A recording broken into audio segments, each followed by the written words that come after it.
Hi, everyone. Glad you've joined Daily Racing Forum's first Derby Watch Top 20 of 2025. I'm Brad Free with David Aragona. David, not every top 2-year-old becomes a top 3-year-old. Some do, and the winner of the Breeders' Cup Juvenile last year returned with a fairly impressive victory last weekend at Santa Anita, and he opens up as the early favorite on your odds line. Yeah, for Derby Watch, we settled upon our top 20, and my goal is to sort of make the mythical futures line for this field. And I did make Citizen Bull the early favorite at a very lukewarm 10 to 1. This Derby picture does feel pretty wide open at this stage in early February. And Brad, as you mentioned, Citizen Bull was the top 2-year-old last year, but I think exited that Breeders' Cup Juvenile victory still with a lot of questions to answer, just given the way that race played out. East Avenue stumbling at the start and Citizen Bull getting that loose lead. And I'm not sure we learned that much more about him in his prep race this past weekend. I mean, this is a very good horse. He's won 4 out of 5, but I agree. There are a lot of questions that Citizen Bull has yet to face, including the pace scenario. Let's face it, he has benefited from soft trips in all 3 of his recent grade 3 wins. When he won the American Pharoah, that was when Gaming was really good last year, but Gaming skipped the American Pharoah. In the Breeders' Cup, East Avenue stumbled and gave Citizen Bull the lead. And then last weekend, in a 5-horse field, 3 of them trained by Baffert, Citizen Bull took advantage of advantageous conditions to race gate to wire. He's good. How good is he? I think a lot remains to be seen with regards to this son of Into Mischief, but he is on his way, and his win was powerful in the Lewis, and we'll talk about that a little bit later on. What about Baffert's other horse on the list, number 2 ranked according to your odds, Barnes, 12 to 1. He's never even gone 2 turns. Yeah, he's another one that still has plenty of questions to answer on this Kentucky Derby trail because he definitely has shown talent in his first couple of starts sprinting, but still has to face some better competition. And as you said, prove that he really wants to go this far. And interestingly, these are both sons of Into Mischief with some stamina questions to answer. Barnes, obviously, with that $3 million price tag, has plenty of expectations attached to him, but we'll see in a future starts if he can live up to that hype. Yeah, we don't know exactly where Barnes is going yet. His options include the Rebel on February 22nd at Oaklawn or the San Felipe on March 1st at Santa Anita. Talking to Baffert, I got the impression that he did not want to really ship Barnes again. He shipped him out of town for the very first start of his career. That was a maiden win, debut win at Churchill Downs. Then he came back and he won the San Vicente by open length. So he'll be stretching out to 2 turns in his next start, and we'll find out how far he wants to go. Look, any colt that costs $3 million, 3.2, and is in the hands of Baffert, I'm not going to sell short, but he does, like Citizen Bull, face a lot of questions. Baffert also has Rodriguez on the list. He's listed at 25 to 1, and we'll talk a little bit about his Lewis runner-up finish a little bit later on in this segment. But Baffert is back, and he has at least 3 good ones so far on the list, with others that could potentially join with some good performances up ahead. So those are the top 2. Let's take a look at their past performances really quick. Citizen Bull and Barnes. Citizen Bull, an outstanding 2-year-old campaign, 3 out of 4. He won the Eclipse Award as outstanding champion, outstanding 2-year-old male. Ended his season with the Breeders' Cup Juvenile victory, and he returned with a solid win in the Lewis last week. And then there's Barnes, that $3.2 million price tag up at the top, and a 2-for-2 record going 5.5 and 7 furlongs.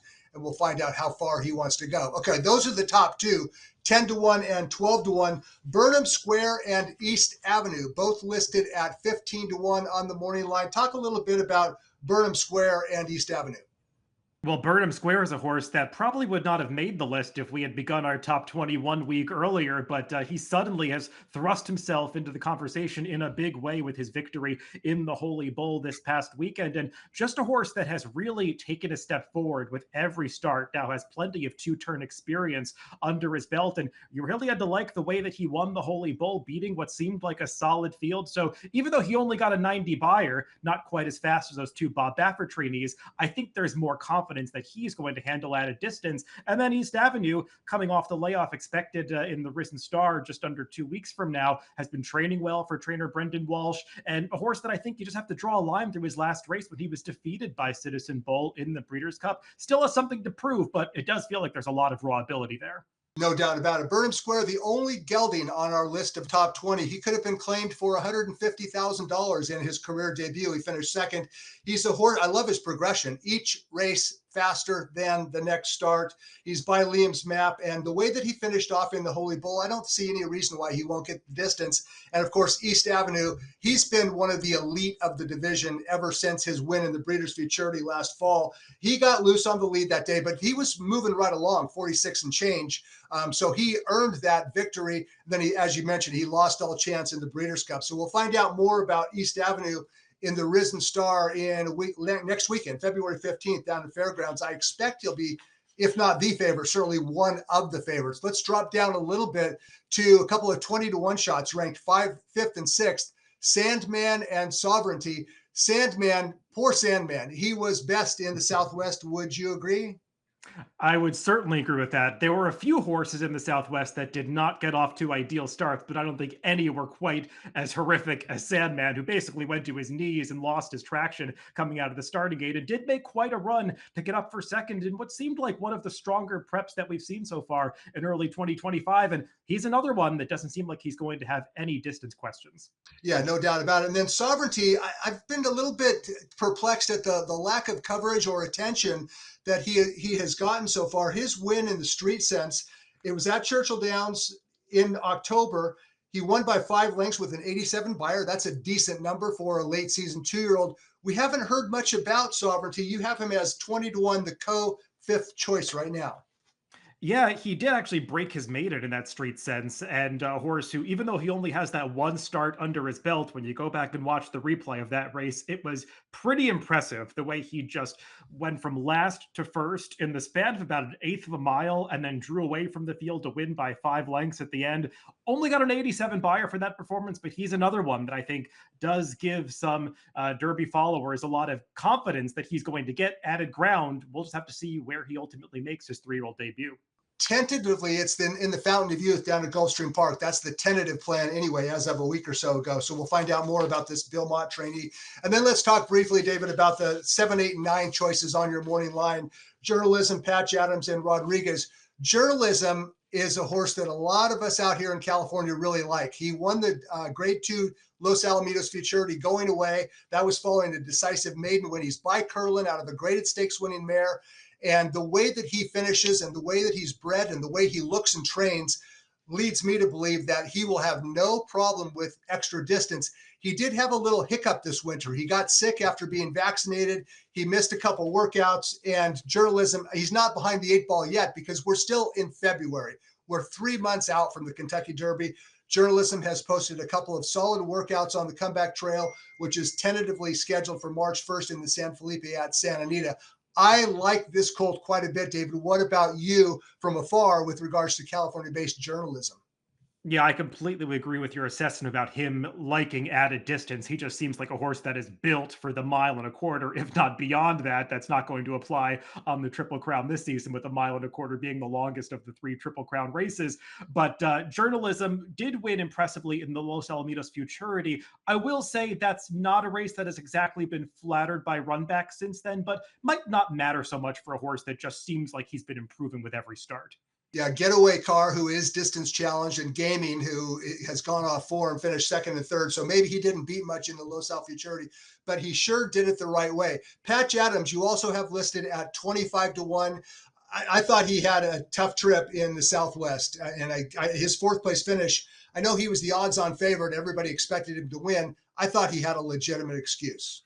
Yeah, he had a different trip than he was accustomed to. I don't know if he had as much trouble as other horses like Sandman or Tistastic, who's lower down on our list, but he definitely had to adapt to a different running style than he had used in his first couple of starts. And he did make a big far turn move at a point when the race was heating up a little bit and flattened out. He's another one that I wonder how far he really wants to go, but he's certainly shown talent up until this point. Yeah, no doubt about it. And then the co-7th choice on the early line by David Rodriguez at 25-1. We're going to talk a little bit more about him when we look at the Lewis a little bit more in depth. He went into the Lewis off a 100 buyer speed figure. I thought he ran very well to finish 2nd. We'll talk about that in a minute. There were 3 stakes races of Derby significance last weekend, those being the Robert B. Lewis at Santa Anita, the Holy Bull at Gulfstream, and the Withers at Aqueduct. As we mentioned earlier, Baffert is back in the Derby picture this year, and so is the champion 2-year-old of 2024. Citizen Bull was favored in the Bob Lewis. He looked like the speed of the field. I think that his chances were flattered when everybody else took back, when his stablemates took back, I should say, and he went gate to wire. We're going to take a look at the Bob Lewis, and I want to just point a couple things out real quick. That's Citizen Bull on the lead, and Rodriguez, who pressed the pace in second. He's dropping all the way back to fourth. Juan Hernandez dropped the reins on Rodriguez to get him to settle, and Rodriguez, he kind of got confused, dropped back, and I thought for a second he might finish last. But here comes Rodriguez re-rallying on the outside, making only the third start of his career. He acted like a horse that did not really know what was going on. Citizen Bull, he does know what's going on. He's a front runner. He finishes well. He got loose on the lead and he finished well. He had 4 starts going into this race. This was Rodriguez's second career start, and under the circumstances, losing position into the far turn, re-rallying, and finishing well enough to get a 91 Beyer speed figure. I thought that Rodriguez showed a lot in the Bob Lewis. David, what's your takeaway from the Lewis? Yeah, it's no mystery that when Bob Baffert has multiple horses in these small fields, there's some choreography that goes on before the start. And it was clearly choreographed that Citizen Bull was going to make the lead over Rodriguez in here. And the wild card was that Wesley Ward trainee Clock Tower, who probably was not ridden quite as aggressively as maybe Baffert was expecting. And I think that caught Rodriguez in that awkward position between and slightly behind horses. And you could see he kind of sulked out of there on the backstretch. But I agree, it was encouraging to see him make that second rally around the far turn. Yeah, he flattened out a little bit at the end, but at least he got some education out of the race, whereas Citizen Bull just got to do what he's already been accustomed to do, set the pace, and set a pretty moderate pace at that. When you're going 47 and change to the half mile over the 1 mile distance Santa Anita, that's not that fast for this level, and I still think it remains to be seen if Citizen Bull can, number one, rate off another horse, or even set a contested pace and still finish the way that we've seen him doing. So I think questions for both of these runners to answer, but I'll be interested to see if Rodriguez gets to separate from his stablemate next time out. Yeah, I'm looking forward to watching Rodriguez take a move forward in his next start, wherever that is, whether it's here at Santa Anita or out there on the road somewhere. As for third place finisher Matticat Road, there was a little bit of talk going into this race about Matticat Road. He's by Quality Road. He was expected to run well over a distance of ground. I thought he kind of exposed himself at this stage of his career. He's lightly raced. He did not make the top 20. I think that was the right call with Matticat Road. Yeah, he's got way more sprint pedigree on the dam side, so I didn't see the progression I was looking for around 2 turns. Citizen Bull and Rodriguez, the stars of the Robert B. Lewis last weekend at Santa Anita. Let's go down to Florida and talk a little bit about the Holy Bull Stakes. And the Holy Bull was led by the favorite, making his second career start. You don't often see a graded stakes route with the favorite. Actually, it happened twice last weekend. It happened in the Holy Bull and also in the Withers. A horse who coming off a maiden sprint win, favored in a graded stakes route. David, what about Tappan Street and the eventual winner, Bourbon Square?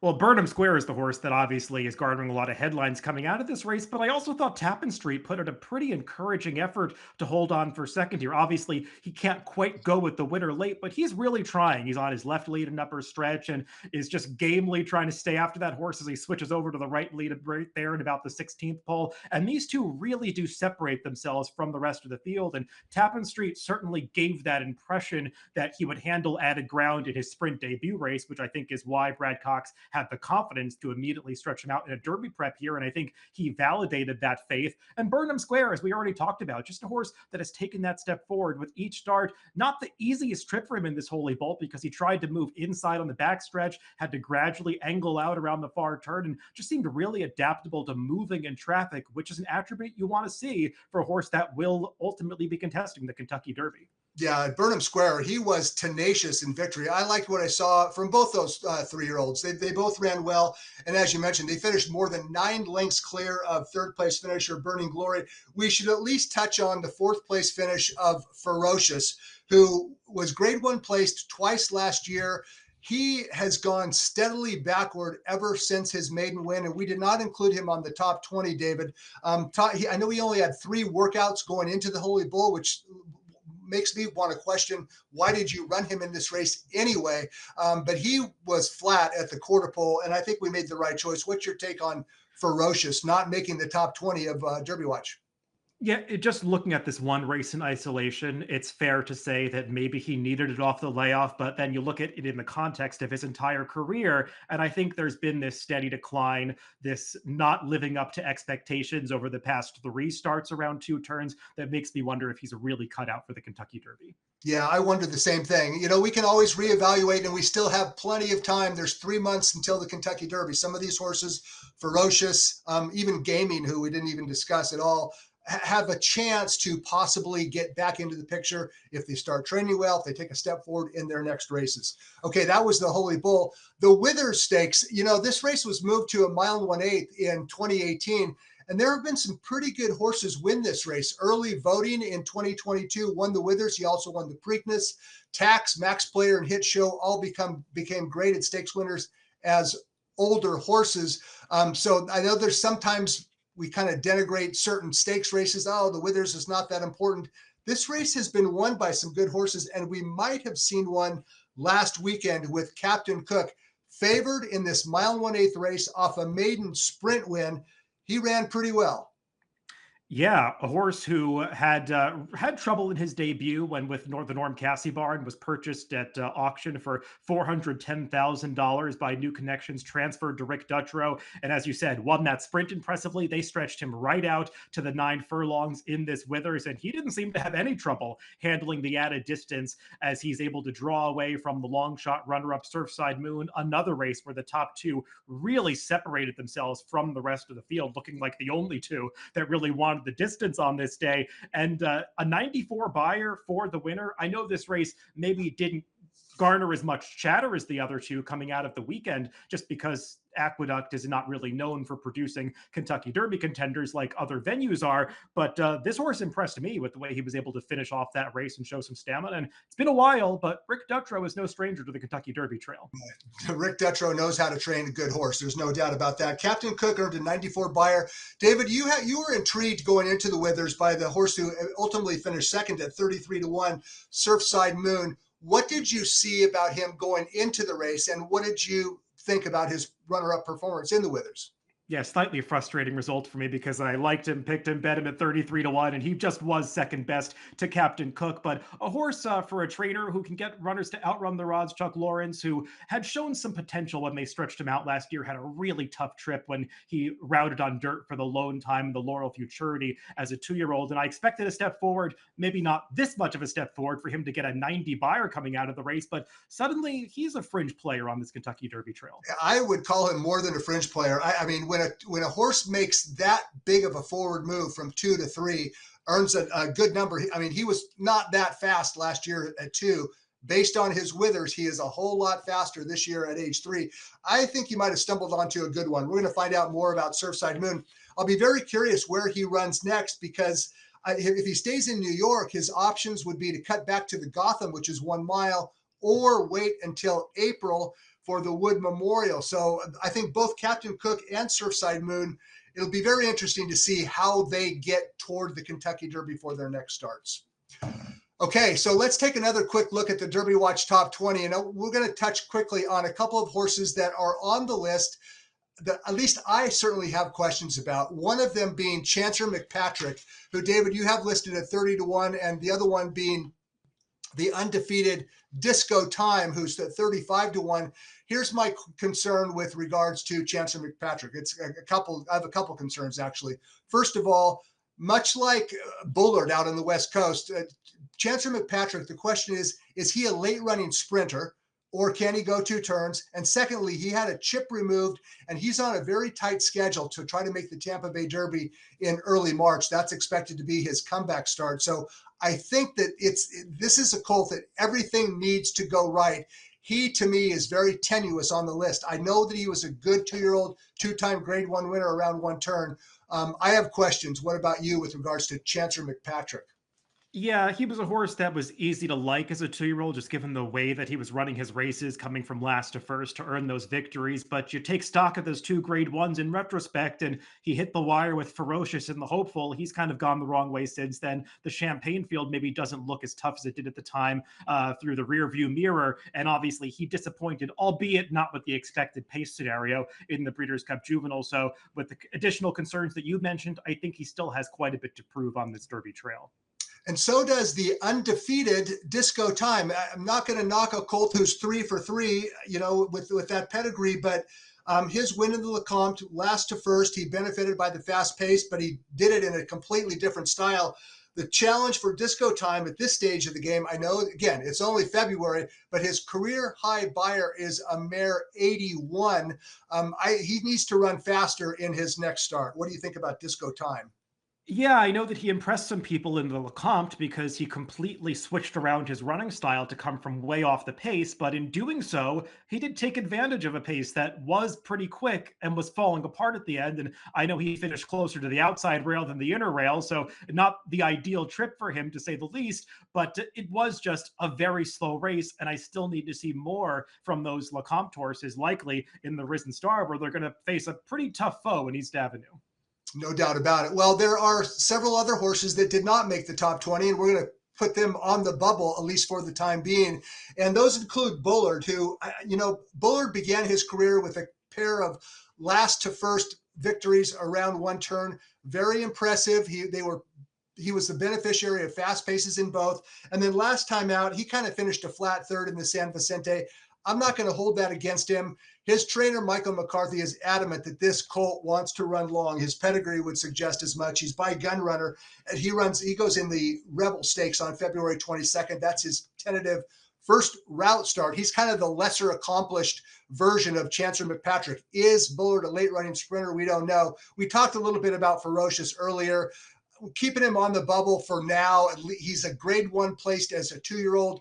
Maybe he can move forward off that Holy Bull, which is quite disappointing. And then, David, what about Surfside Moon and Treaty of Rome?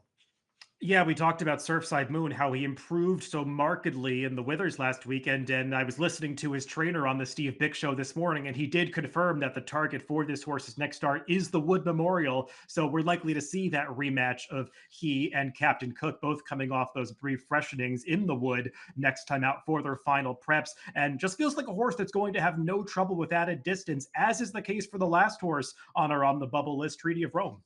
Treaty of Rome is expected to run Saturday in the Sam Davis at Tampa Bay Downs against Poster. It should be an interesting early season showdown down at Tampa Bay in the prep for the Tampa Bay Derby, which is expected to be the 2025 debut of Chancer McPatrick. So next week, we have the Risen Star at Fairgrounds on February 15th. On Sunday, next Sunday, February 16th, is the Sunland Derby. And I would not be surprised if there's a Baffert runner or even two shows up in the Sunland in the entries for the Sunland Derby. We're going to find out how good East Avenue is in the Risen Star. Is he as good at age 3 as he was at age 2? Citizen Bull showed that he was. We're going to find out more about East Avenue next week. That's a wrap for the first edition of the 2025 Daily Racing Form Derby Watch Top 20 for David Aragona. I'm Brad Fried, and we'll talk to you next week.